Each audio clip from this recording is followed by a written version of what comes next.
ओशो, जिसने प्राणों को पढ़ा, जिसका गहराई में कोई जवाब नहीं, जो अद्वितीय है, जिसने अपने अंदर झांका इतना कि हर तरह का व्यक्ति लगभग उनमें अपनी ही अंतर्ध्वनि सुन सकता है। ओशो, जिन्हें उनके अनुयायी भगवान मानते थे, जो कि एक प्रकार से उनको माना जाता है जो सर्वज्ञ हो या लगभग जिसे सभी विषयों का ज्ञान हो।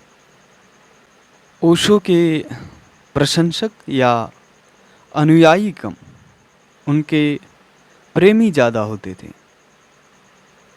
और प्रेम के विषय में ओशो कहते हैं कि प्रेम एक हवा के झोंके की तरह है। अगर आप उसे पकड़ना चाहेंगे तो आप उसका आनंद लेने से भी वंचित रह जाएंगे।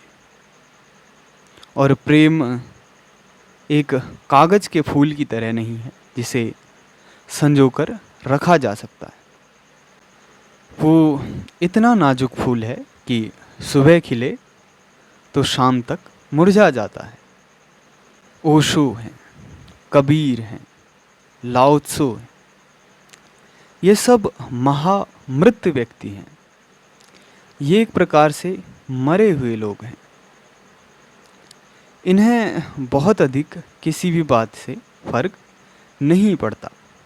ये किसी भी विषय में कुछ भी पक्ष में या विपक्ष में बोल देते हैं। खासकर ओशो, जो कि एक ही चीज़ के पक्ष में भी और विपक्ष में भी समान रूप से बोल सकते हैं।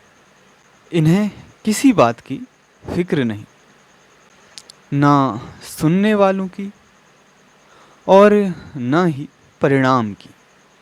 ओशो को जो व्यक्ति एक बार सुन ले, ओशो उसकी स्मृतियों में जीवन भर के लिए घर कर जाते हैं, अपना एक अद्वितीय स्थान बना लेते हैं।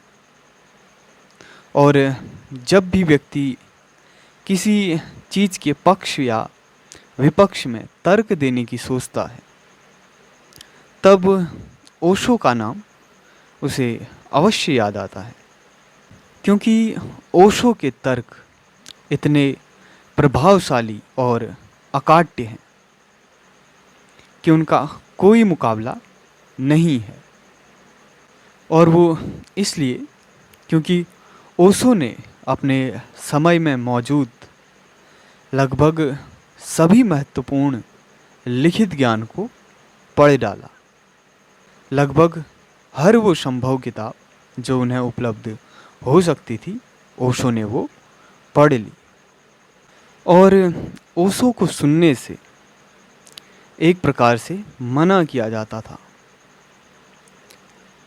क्योंकि अगर बच्चों को कोई बता दे कि उसके माता पिता कितना श्रम करते हैं उसे पालने के लिए, उसके आवश्यकता की चीज़ों को जुटाने के लिए, तो बच्चा फिर अपने जीवन में उन चीज़ों का आनंद सही से नहीं ले पाएगा। और अगर ये बच्चों को पता चल जाए तो वो अपने जीवन का आनंद सही से नहीं ले पाएंगे। इसके बाद माता पिता की मेहनत बढ़ जाती है। उन्हें ये बताना पड़ेगा कि ये सब वो उनके लिए ही कर रहे हैं। और एक कारण है कि ओशो चोट करते हैं मनुष्यों में। वो कहते हैं कि मैं तुम्हें जगाऊंगा, झकझोरूंगा। हो सकता है मैं तुम्हारे लिए उस व्यक्ति की तरह हूँ जो तुम्हारे सर पे नींद में एक बाल्टी पानी डाल दे। और ओशो चोट करते हैं और एक प्रकार से आराम को तबाह करते हैं और कहते हैं कि रिश्ते झूठ पे टिके हैं।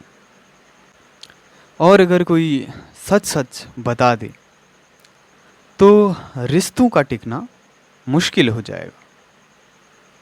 ओशो ने बहुत बड़े स्तर पे चीज़ें की।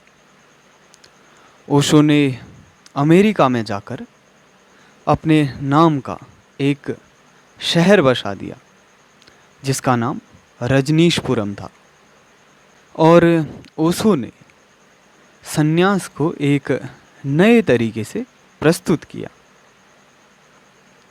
जिस सन्यास को पहले शोक की तरह देखा जाता था, अब उसे उत्सव की तरह देखा जाने लगा। और उनकी जीवन शैली ऐश्वर्य से सराबोर थी। वे अपने रहन सहन में बहुत अधिक मूल्यवान वस्तुओं का उपयोग करते थे, जिसकी वजह से वो हमेशा चर्चा में रहते थे। ओशो ने नव संन्यास आंदोलन का प्रतिनिधित्व किया। ओशो ने संन्यास को एक नए रूप में प्रस्तुत किया। जिस संन्यास को पहले बुरे हालातों की तरह देखा जाता था, खासकर विदेशों में, उस संन्यास को उन्होंने एक संपन्नता के तौर पे प्रस्तुत किया। उन्होंने ऐसी अवधारणा दी कि व्यक्ति सांसारिक सुखों को भी भोग पाए और आध्यात्मिक अनुभवों का भी आनंद ले पाए। और ओशो इतने प्रभावशाली और प्रसिद्ध हुए कि दूर दूर से, देश विदेशों से आध्यात्मिक गुरु, दार्शनिक, नेता, अभिनेता, साहित्यकार, संगीतकार, छोटी छोटी आयु के युवा उनसे मिलकर संन्यास्त होने लगे। वे कम आयु की होने के बावजूद ओशो के सन्यासी बनने लगे, क्योंकि ओशो के सन्यास का मतलब था कि व्यक्ति गृहस्थ रहकर, अपने परिवार के साथ रहकर, सारे सांसारिक सुखों को भोग कर भी आध्यात्मिक उन्नति प्राप्त कर सकता है, आध्यात्मिक ऊंचाइयां छू सकता है। और ओशो कहते थे कि तुम ही रहोगे, चाहे तुम हिमालय जाओ या जंगलों में, तो इससे कोई भी लाभ नहीं होने वाला। बाहर से अगर आप चीज़ें त्याग भी देते हैं तो उनसे दूर जाने के बाद भी वो आपके अंदर घूमती रहती है। तो इससे बेहतर है कि आप सांसारिक सुखों का आनंद लेते हुए अपनी आध्यात्मिक यात्रा शुरू करें। अगर आचार्य रजनीश या ओशो की शिक्षाओं की बात की जाए तो उनकी मुख्य जो शिक्षा है वो है कि जानो, मानो मत।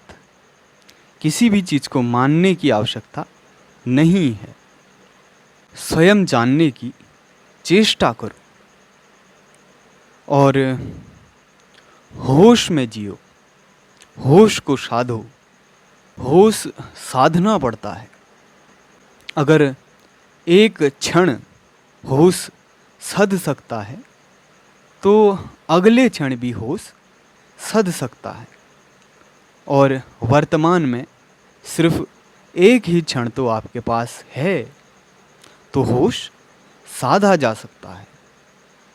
और ओशो कहते हैं कि होश कोई अलग से कार्य नहीं है, वो बस आपका स्वभाव है।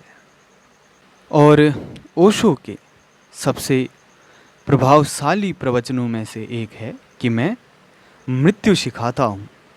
वो कहते हैं कि मरो, लेकिन अहंकार की मृत्यु मरो, जिससे तुम्हें आत्म साक्षात्कार हो, जिससे तुम्हें वास्तविक स्व का ज्ञान हो।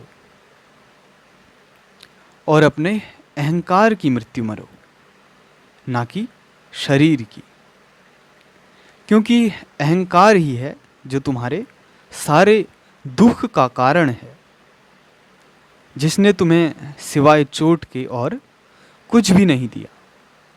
और आखिर क्या उपाय है इस अहंकार की मृत्यु का? ओशो कहते हैं, जो ध्यान में उतरा वो समझो मर गया, उसकी मृत्यु हो गई, और ध्यान से बड़ा कोई साहस नहीं है। और ओशो ने कहा कि आनंद का भी एकमात्र तरीका ध्यान ही है। ध्यानी ऐसा नहीं कि मरने के बाद स्वर्ग में जाता है। ध्यानी जहाँ हो वहीं स्वर्ग है। ध्यानी महल में हो चाहे झोपड़े में, ध्यानी जहाँ हो वहाँ आनंद खिलता है और वहीं स्वर्ग है। ओशो की सबसे बड़ी शिक्षाओं में से है कि वर्तमान में जियो और कल के भुलावे में कभी मत पड़ना, क्योंकि इस क्षण में अगर तुमने आनंद बोया, सुख बोया, तभी तुम भविष्य में या आने वाले समय में सुख पा सकोगे। क्योंकि दुखपूर्ण आज से सुखपूर्ण कल कैसे निकलेगा, और चीज़ें आने वाले समय के लिए, भविष्य के लिए या किसी प्रकार के अगले जन्म के लिए स्थगित करना ठीक नहीं। ओशो ने शिक्षाएं तो बहुत दी, लेकिन असली शिक्षा वो है जो हम किसी के जीवन से सीखते हैं। और ओशो से सीखने योग्य महत्वपूर्ण बात ये है कि जैसे हो वैसे जियो, अपनी तरह से जियो, किसी भी कीमत पर अपनी अद्वितीयता को, अपने अनूठेपन को नष्ट मत करो। क्योंकि ओशो जैसे जिए वो उनका अपना तरीका था, उन्होंने अपनी तरीके से जिया। और ओशो कहते हैं कि हर व्यक्ति अपने आप में अद्वितीय है, अनूठा है, इसलिए किसी भी कीमत पर अपनी अद्वितीयता को मत खोना, वैसे जीना जैसे आप हैं।